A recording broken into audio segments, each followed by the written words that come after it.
আসসালামু আলাইকুম ভিউয়ার্স, কেমন আছেন সবাই? আশা করি ভালো আছেন। আজকে একটি পিসি বিল্ড গাইড নিয়ে আপনাদের সামনে কথা বলবো।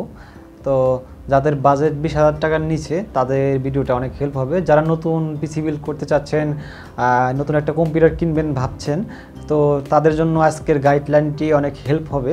তো আমি মোটামুটি আপনাদের ধারণা দেওয়ার চেষ্টা করব এবং প্রোডাক্টগুলো কোন প্রোডাক্ট কিনবেন বা এই বাজেটের ভিতরে কী ধরনের বিল্ড হবে, কী কী কম্পোনেন্ট পাবেন, সেই সম্পর্কে আপনাদের আইডিয়া দেবো। আশা করি ভিডিওটা অনেক হেল্পফুল হবে। তো আজকের পিসিতে আমি মোটামুটি কোরাই 3 6 জেনারেশন দিয়ে একটি পিসি বিল্ড করব।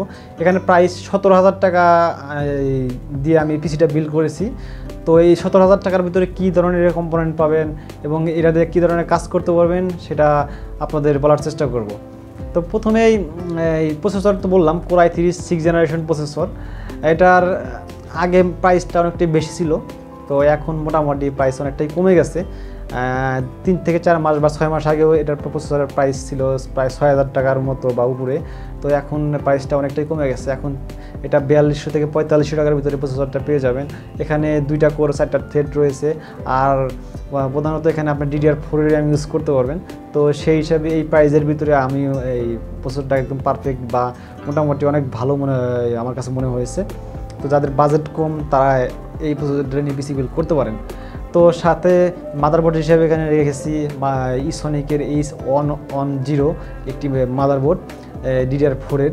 তো এখানে যদি আমি একটা ব্র্যান্ডের মাদারবোর্ড ধরতাম তাহলে প্রাইসটা 8 থেকে 9,000 টাকার মধ্যে পড়ে যেত। মাদারবোর্ডের দাম অনেকটাই বেড়ে গেছে, সেই জন্য বাজেট কমানোর জন্য এখানে ইসনিকের মাদারবোর্ড ধরেছি। যাদের বাজেট বেশি তারা এখানে নিতে পারবেন, তারা আপনি ব্র্যান্ডের মাদারবোর্ড নিতে পারবেন।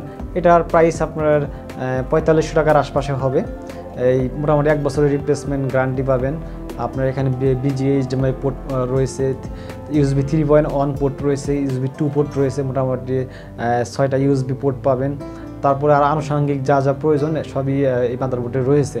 তো চাইনিজ মাদারবোর্ডগুলোর ভিতরে ইসনিকটা মোটামুটি আমার কাছে বেস্ট মনে হয়।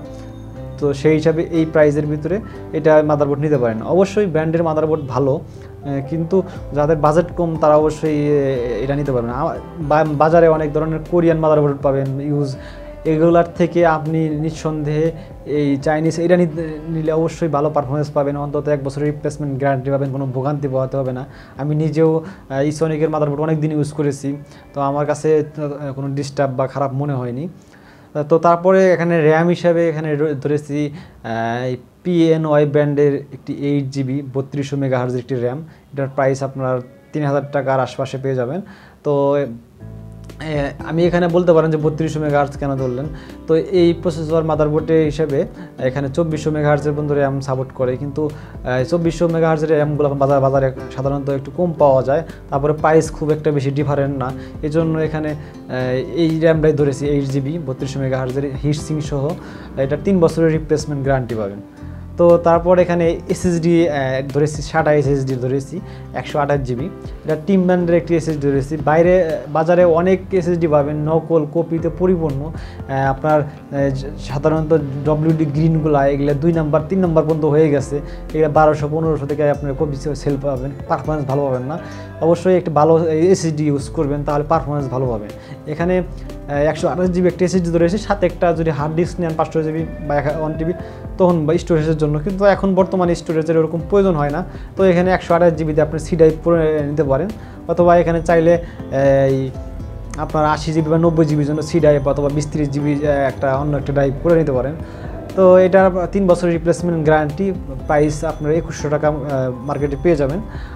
তারপরে হচ্ছে আমি এখানে ক্যাসিং হিসাবে ধরেছি ক্যাসিং এবং পাওয়ার সাপ্লাই দুটো মিলে ভ্যালুটপের এখানে VTM200 একটা ক্যাসিং রয়েছে। এটা মোটামুটি গেমিং ক্যাসিং। সামনে আপনার এই মোটামুটি 8GB ফ্যান পাবেন, ভিতরে একটা 8GB ফ্যান পাবেন, সাইডে টেম্পার গ্লাস। তো এই বাজেটের ভিতরে মোটামুটি আমার এই ক্যাসিংটা বেস্ট মনে হয়েছে। এটা গরিবের একটা গেমিং ক্যাসিং বলতে পারেন, পাওয়ার সাপ্লাই সহ। তবে পাওয়ার সাপ্লাই ভ্যালুটপের পাওয়ার সাপ্লাই অনেক ভালো, 200 ওয়াট অ্যাকুরেট 200 ওয়াট পাবেন। তো এই ক্যাসিংটির প্রাইস পড়বে এখানে আপনার 3000 থেকে 3200 টাকার মধ্যে পেয়ে যাবেন। তো সব কিছু মিলে হিসাব করলে প্রায় 17000 টাকার আশপাশে এই পিসি বিল্ড করতে পারবেন। তো যাদের বাজেট আরেকটু কম তারা এখানে কিছু টাকা করতে পারবেন। যেমন এখানে যদি আপনার র্যাম এই 8 জিবির কাছে 4 GB নেন তাহলে এখানে মোটামুটি আপনি 1000 টাকা সেভ পাবেন। আর যদি আরও একটু সেভ করতে চান তাহলে এখানে ভ্যালুটপের গেমিং ক্যাসিংটা না নিয়ে নর্মাল একটা ক্যাসিং নেবেন, সাথে ভ্যালুটপের একটি 200 ওয়াট পাওয়ার সাপ্লাই, তাহলে তখন আরও আপনি মোটামুটি 1200 টাকা আপনি সেভ পেয়ে যাবেন। তো সেই হিসাবে মোটামুটি 2000 টাকা আরও সেভ করতে পারেন। কিন্তু আমি যেহেতু 8 GB র্যাম রয়েছে পারফরমেন্স ভালো পাওয়ার জন্য, তো তারপরে একটা গেমিং লুক দেওয়ার ট্রাই করেছি। তো 17000 টাকার বাজেটে মোটামুটি এই পিসি বিলটা আমার কাছে এই বাজেট রেঞ্জের মোটামুটি পারফেক্ট মনে হয়েছে। তো যারা প্রাথমিকভাবে কাজ করতে চাচ্ছেন বা শিখতে চাচ্ছেন তাদের জন্য এই বিলটা অনেক পারফেক্ট হবে। যারা মোটামুটি ছোটো মোটো এডিটিং সফটওয়্যারগুলো ইউজ করতে চান, ফিল্মোরা টাইপের ভিডিওস টাইপ এডিটিং সফটওয়্যার, অথবা গ্রাফিক ডিজাইনের কাজ শিখতে চাচ্ছেন, টুকটাক অফিসিয়াল কাজগুলো, নর্মাল কাজ, ভিডিও দেখা, মাইক্রোসফট অফিসের কাজ, এটা ইজিলি করতে পারবেন। তারপরে ফটোশপের কাজগুলো ইজিলি করতে পারবেন। তো এই হলো এই মোটামুটি বাজেট পিসি। তো বাজেটটা আপনাদের কেমন লাগলো, যে কোনো বিষয় জানার জন্য অবশ্যই কমেন্ট করবেন। আর আপনারা যদি আমার চ্যানেল নতুন হয়ে থাকেন অবশ্যই চ্যানেলটি সাবস্ক্রাইব করুন আর বেল আইকনে ক্লিক করে রাখুন। তো ভালো থাকবেন, সুস্থ থাকবেন। ধন্যবাদ সবাইকে। আসসালামু আলাইকুম।